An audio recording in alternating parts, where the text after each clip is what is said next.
Hello, good morning everyone. How's your morning? How's your day? And how's your holiday? Finally, we meet again di semester yang baru, New Year, kemudian New Spirit, oke? Of course ya, tentunya kalau tahun yang baru harus semangat yang baru. Oke. Good job everyone. Today I will tell you about kelangkaan dan kebutuhan manusia ya. Our topic is about kelangkaan dan kebutuhan manusia. Kita akan bahas tentang kelangkaan terlebih dahulu. Nah, kelangkaan sumber daya menurut ilmu ekonomi dapat dirumuskan dengan dua cara, yaitu terbatas. Dalam artinya apa, Miss? Tidak cukup dibandingkan banyaknya kebutuhan manusia. Jadi sumber daya alam tidak cukup dibandingkan dengan kebutuhan banyaknya kebutuhan manusia ya.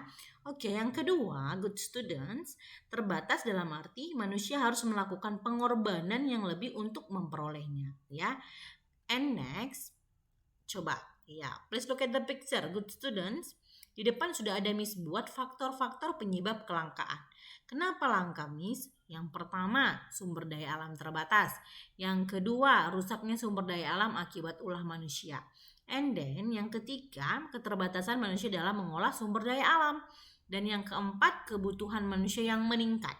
Jadi langka karena ada beberapa faktor dan 4 faktor ya. Oke, good students. Don't forget tadi kelangkaan ini dia. Kelangkaan artinya kebutuhan manusia yang tidak terpenuhi ya, baik itu karena sumber daya alam yang terbatas.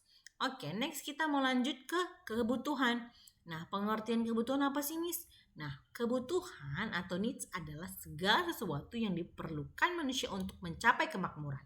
Nah, kebutuhan manusia sebenarnya terbatas, good students. Namun, karena keinginan manusia yang tidak terbatas seolah-olah menjadikan kebutuhan manusia itu menjadi tidak terbatas. Wow, unik sekali ya. Nanti kita akan bahas saat pertemuan Zoom. Misalkan tanya one by one pendapat anak-anak Miss, kenapa ada statement atau pernyataan yang bilang kebutuhan manusia sebenarnya terbatas, namun keinginan manusia yang tidak terbatas seolah-olah menjadikan kebutuhan manusia yang menjadi tidak terbatas. Oke, ini dia.